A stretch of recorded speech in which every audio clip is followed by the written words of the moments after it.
la dosis.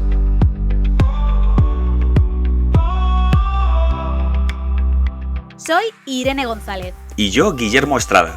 Juntos somos La diferencia está en la dosis.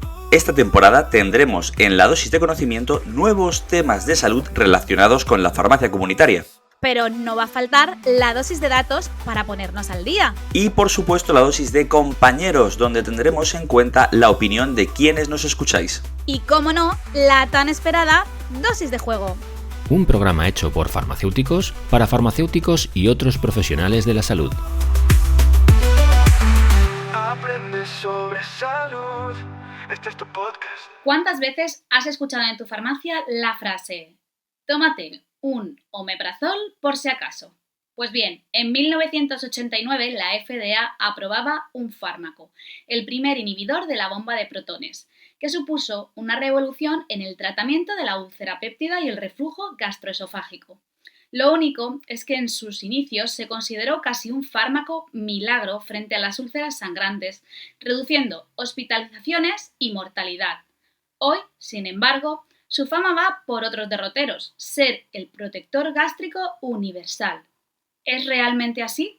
Bueno, yo creo que esto de la frase del protector gástrico ya nos empieza a dar un poco pistas de cómo se ha banalizado el uso de este fármaco milagro o medicamento milagro, que fue considerado así en la década de los 90, que realmente fue una pequeña revolución, o fue una gran revolución para el tratamiento de ciertas patologías, pero claro, en el momento que se estandariza y se cronifica, pues genera otros problemas. Claro, se empieza a utilizar un poco para todo, porque el concepto general de la población es si me molesta, me lo tomo, si voy a beber, me lo tomo, si voy a comer una comida copiosa, me lo tomo, porque es barato, porque lo tengo muy accesible y porque no pienso que no tiene ningún tipo de efecto secundario.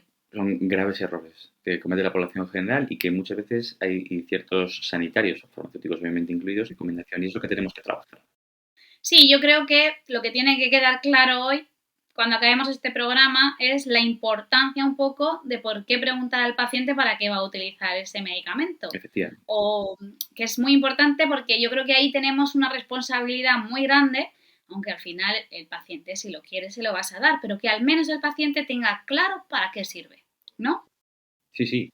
El paciente va a venir pidiéndote una cosa, pero se tiene que ir de la farmacia con lo que necesita, Exacto. no con lo que quiere. La cuestión está en que si el paciente no somos capaces de comunicar bien con él lo que necesita, se va a empeñar en lo que quiere. Y si no nos pilla a nosotros con el despiste, pues se va a pillar a la siguiente farmacia o a la siguiente hasta que haya una que esté despistada o no se haya dado cuenta o... Bueno, y lo haga sin pensar por algún momento puntual y nos pasa a todos en algún momento. O sea, que el paciente se lo aprende y te engañe. Pues nada, Guillermo, ponnos al día con la dosis de datos.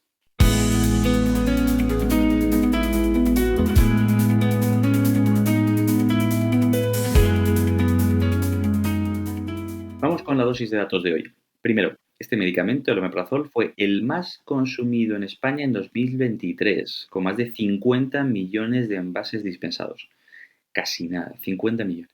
Una barbaridad. Segundo, entre el 30 y el 50% de las prescripciones de su familia, de esta familia de los inhibidores de la bomba de protones, son inadecuadas. Según estudios recientes en la atención primaria y hospitalaria, no siempre estas prescripciones responden a criterios puramente clínicos. Muchas veces son por cuestiones como prevenciones basadas en la experiencia y no basadas en las guías clínicas o en las fichas técnicas de los medicamentos. Sí, muchas veces, además, lo que dices, que parece que cambies el principio activo, pones otro y que ya no pase nada, que también pasa a veces. Es como, no, pero a mí me lo han cambiado. No, estamos todos dentro del mismo grupo y puede un poco tener relación uno con el otro. Esto no salva nada. Claro. Aquí hablamos solo del omeprazol, pero estamos hablando de toda la familia. Que me hace mucha gracia. Voy a contar aquí una pequeñita anécdota en medio de la dosis de datos. Es que en un capítulo de House están hablando del omeprazol y uno de los personajes habla de la bomba de inhibidores de proteínas. Esos problemas de traducción que tienen a veces las series. Bueno, de entre eso y un protector de estómago no sé por dónde vamos. Bueno, tercero y último, el consumo crónico de este medicamento se asocia a efectos adversos relevantes, que los vamos a comentar posteriormente.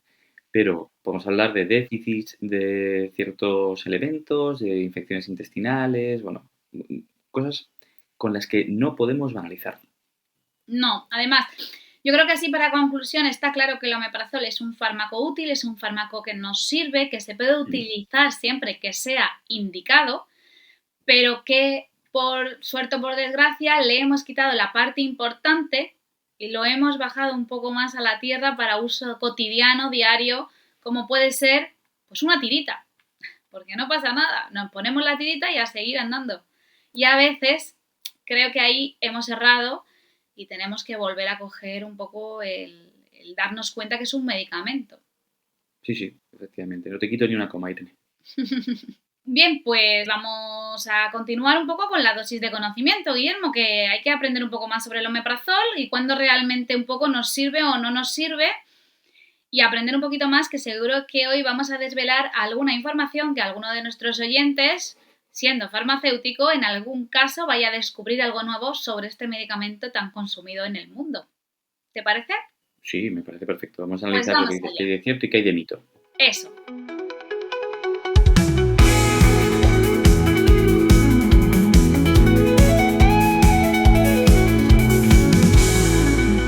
Bien, pues en el podcast de hoy vamos a estar Guillermo y yo un poco para hablar sobre este conocido fármaco.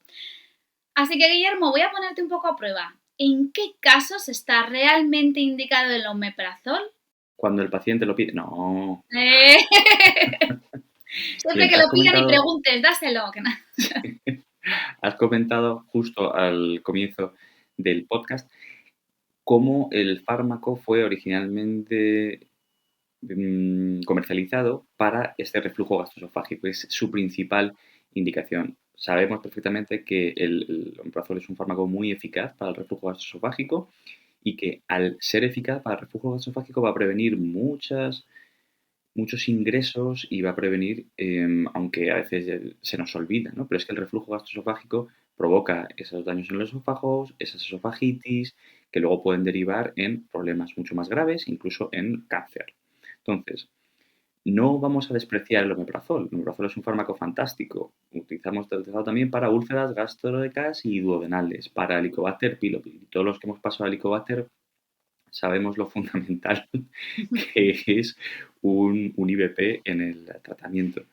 Prevención de úlceras por AINES, muchas veces en pacientes tanto agudos como crónicos, que estos son los casos a lo mejor un poco más particulares de uso agudo del omeprazol, síndrome de Zollinger-Ellison y dispepsia, esa acidez estomacal que igual también pues a veces es puntual o producida por determinados alimentos, pero que no puede, aunque sea no de una forma crónica o una forma esporádica, no se puede banalizar el uso del medicamento. Todas estas No. indicaciones están bien registradas, están bien documentadas, es bien conocido que el omeprazol es eficaz en todas ellas, pero siempre con control sanitario. Claro, hay que decir que aunque se pueda comprar el omeprazol sin prescripción médica, porque actualmente existe ese tipo de presentaciones, es muy importante que el farmacéutico y todo aquel que esté en el mostrador, antes de dispensar esta medicación, pregunte exactamente para qué necesita ese paciente esa medicación, porque muchas veces van por tratamientos de acidez, o de comidas copiosas o cosas así relacionadas y tú puedes informar sobre esto, que luego, como os digo, el paciente puede o no decidir si lo quiere o no lo quiere, pero un paciente informado también es capaz de elegir un poco lo correcto o lo adecuado. Entonces, no dejemos de dar esta información pensando en que nos van a decir yo voy a hacer lo que me dé la gana, que alguno habrá, que alguno... El medicamento no puede utilizarse como excusa para inflarse. Me explico. Exacto. Si un paciente tiene dispepsia, tiene acidez de manera puntual o sabe que se va a pegar un atracón y utiliza un omeprazol, se está sometiendo a su organismo a la toma de una medicación que puede provocar una reacción adversa, cuando lo único que tiene que hacer es no pegarse el atracón. Exacto. De una manera normal. Pero bueno, que a veces llegas a una boda o Navidad, y a veces nos cuesta controlarlos con tanta comida. Sí, soy plenamente consciente. Entonces sí que entiendo yo esa parte, pero es que a lo mejor lo que necesitas no es esto, es otro principio activo que está más enfocado para una acidez, un reflujo puntual, algo más puntual. Tú lo que quieres decir, Irene, a lo mejor es un verdadero protector gástrico. Sí, algo así, eso es. Vale. Algo diferente. Me toca, Irene, ahora preguntarte a ti. Venga, que sea fácil. ¿Cuáles son las ventajas e inconvenientes de este uso prolongado del omeprazol, del uso crónico? A ver, las ventajas yo creo que más o menos las has comentado, porque la ventaja sería pues usarlo exactamente para la patología en la que está indicada, es decir, esto justifica los posibles riesgos que puedan aparecer, luego la prevención de úlceras, que alivia los síntomas un poco para el que tiene estas patologías y mejora esa calidad de vida, que es muy importante que el paciente tenga una buena calidad de vida. Pero ahora bien, vamos a hablar de esos inconvenientes que pueden aparecer en estos pacientes que utilizan esta medicación de forma prolongada durante largo periodo de tiempo. ¿Qué puede ser? Déficit de vitamina B12. Entonces pueden aparecer anemias, fatigas. Entonces es importante que comentemos si ese paciente se ha hecho o no una analítica o algo para confirmar ese déficit. También déficit de magnesio, que también puede provocar pues calambres musculares, fatigas. Yo creo que muchos pacientes mayores algunas veces podrían incluso padecer este tipo de inconvenientes. Ojo, cuidado también, aumento del riesgo de fracturas óseas, porque puede haber una alteración en la absorción del calcio. Luego, un mayor riesgo de infecciones digestivas, como creo que has comentado tú en la dosis de datos, ¿no? Porque como no se destruye bien las bacterias debido a la disminución de acidez gástrica, pues puede aumentar esa colonización un poco por parte de las bacterias y luego ya un posible daño renal. Es importante también recordar que si se tiene que suspender, hay que hacerlo con precaución porque puede hacer efecto rebote en algunos casos que se utiliza de forma crónica. Entonces, ¿cómo podemos resolver esto con nuestros pacientes? Pues fácil, como he comentado. A decirles si se ha hecho una analítica hace poco, si ha revisado sus niveles de B12 y todo este tipo de comentarios para ver si realmente el paciente está controlado o no. Efectivamente, pacientes que hace mucho tiempo que toman un omeprazol crónico y no se hacen una densitometría, sobre todo mujeres, en las analíticas, a ver el hierro libre, que también muchas veces genera problemas de absorción y anemias. El tema de las infecciones, pues hay que tener cuidado sobre todo con los Clostridium y cosas de este estilo. Y bueno, hay que ser muy consciente de los problemas del uso inadecuado del omeprazol. Tú, si pudieras cambiar una cosa de cómo actuamos los farmacéuticos en el mostrador con estas dispensaciones o estas indicaciones propias, ¿qué sería, Irene? O sea, ¿qué crees que tendría que hacer todo farmacéutico, todo técnico que esté en un mostrador, en una zona de atención personalizada, cuando reciba o bien una prescripción de omeprazol o una petición de un paciente? Claro, yo ahí que sé que lo hacemos muchos, pero a alguno, como decimos, pues se le olvida. La importancia de no banalizar el medicamento, no creer que no pasa nada porque no requiere receta médica, sino preguntar siempre al paciente para qué lo necesita. Porque muchas veces descubriremos que para lo que lo necesita se puede arreglar con otra medicación que no tenga tantos riesgos o tantos efectos secundarios. Entonces, preguntar y preguntar. No, lo diré todas las veces que haga falta. Creo que con eso podemos solventar muchas veces de las situaciones en las que se dispensa omeprazol de forma incorrecta. Creo. Y que ya digo que lo hacemos, pero a veces pues por cansancio, por una situación de estrés o por exceso de gente, pues lo haces un poquito más rápido, pero que se puede solventar con una pregunta relativamente rápida. Me parece perfecto. Bien, pues ahora aprueban no solo nuestros conocimientos, Guillermo, sino también nuestra capacidad de síntesis. Complicado esto, ¿eh? Vamos a resolver bulos y mitos en una sola frase. Eso sí, el bulo frente a la evidencia. Guillermo. Empiezo yo. ¿Empiezas tú? Venga, ya me la he Irene, jugado. el omeprazol protege el estómago de cualquier medicamento. Pues bueno, la evidencia nos dice que solo es útil en el tratamiento de reflujo gastroesofágico, tratamiento de AINES, un poco del riesgo que nos pueden ocasionar y patologías gástricas con indicaciones adecuadas. Voy yo, Guillermo. ¿Es inocuo a largo plazo? La evidencia nos dice que no, que tiene riesgos descritos en consumos crónicos, como has comentado anteriormente, sobre todo relacionados con la absorción de vitaminas, de minerales y la propensión a ciertas patologías infecciosas. Y luego, bueno, problemas renales, hay alguna asociación de problemas neurológicos, pero no está totalmente clara la evidencia en ese sentido. Bueno, no es inocuo, en definitiva. No. Y última pregunta, Irene. Último bulo mito. Cualquiera puede tomarlo o solicitarlo sin control médico. Vale, pues la evidencia nos dice que debe valorarse siempre con la indicación a través de un profesional sanitario, ya sea farmacéutico o en el caso de médico. Imagino que en enfermería también incluso se pueden ya prescribir Cada vez de los enfermeros están mejor formados en farmacología. Pues eso, un profesional sanitario que pueda indicar este tipo de medicamentos. Así que, falsa.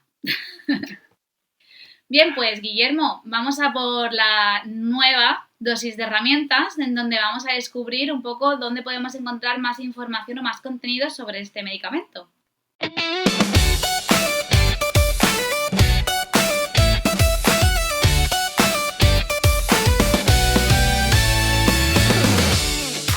Aquí en la dosis mínima de herramientas, en la dosis de herramientas queremos una dosis mínima eficaz, es decir, un consejo práctico para el día del farmacéutico, del sanitario, en la dispensación o indicación de estos IBPs. Bien, pues vamos a ver qué recursos recomendamos y aquí van algunos ejemplos un poco de la gran utilidad para que tengamos una gran utilidad para farmacia comunitaria. Uno son las recomendaciones de SEFAC sobre descripción y uso racional de inhibidores de la bomba de protones que están incluidos en su programa de optimización de la farmacoterapia. Luego hay formaciones e infografías y os compartiremos estos enlaces. Luego también materiales del Consejo General para la revisión de tratamiento crónico y conciliación terapéutica que incluyen criterios de adecuación de inhibidores de la bomba de protones. Y también os compartiremos un poco todos estos contenidos a través de nuestras redes sociales. Lo podemos poner también abajo en el programa. En la descripción, sí. No sé si vamos a poner todo, porque no nos va a caber la descripción, pero podemos poner. Sí, los luego más útiles. Sí. Me queda por último un poco, Guillermo, las guías clínicas internacionales como las de NICE o espera, que lo voy a decir mal, desprescribing.org y recursos nacionales como los de Semergen. Este es el nivel un poco que tiene de atención, guías de referencia para todos los profesionales sanitarios que están muy utilizadas en atención primaria, que también os los podremos compartir. Todos los que sean de descarga gratuita o que no sean de la pertenencia a la sociedad científica, vamos a compartirlos, y los que sean de la pertenencia a la sociedad científica, pues pondremos el enlace por si queréis pertenecer a alguna de las sociedades o si conocéis a algún compañero médico que os pueda descargar el manual y os lo pase. Bueno, aquí luego ya cada uno se puede hacer con las materias como pueda. Vamos a recapitular. Irene, vamos a elegir un dato. Pues mira, yo como dato elegiría que el omeprazol es eficaz y seguro cuando se usa con la indicación adecuada. ¿Sigo con un mito? Sí. Venga. El omeprazol no es un protector de estómago. Eso que quede bien claro. De aquí hay que salir con esas dos ideas. No es un protector de estómago y que hay que preguntar y preguntar. Y yo la acción que os voy a recomendar para que podáis empezar mañana mismo es descargar los materiales de acceso libre, como los que puede tener SEFAC en sus infografías o el Consejo General o las recomendaciones básicas de Semergen, plastificarlos y ponerlos en el mostrador. Y que los meses de octubre y de noviembre sea vuestro mes del control de IBPs. Que en este caso hemos hablado del omeprazol, pero es extensible a todos los demás. Sí, al final lo podemos utilizar para el resto de inhibidores de la bomba de protones porque son relativamente similares, vamos, no se va uno más que otro. Pero sí que es cierto que el omeprazol es el que la gente más peca de pedir en el mostrador. Y los problemas que, ponte a lo mejor reacciones diferentes, pero los problemas que has comentado antes de absorción, de riesgo de infección, tal, son comunes. Son comunes porque al final lo que producen, lo producen todos, el efecto que producen, entonces al final es lo mismo.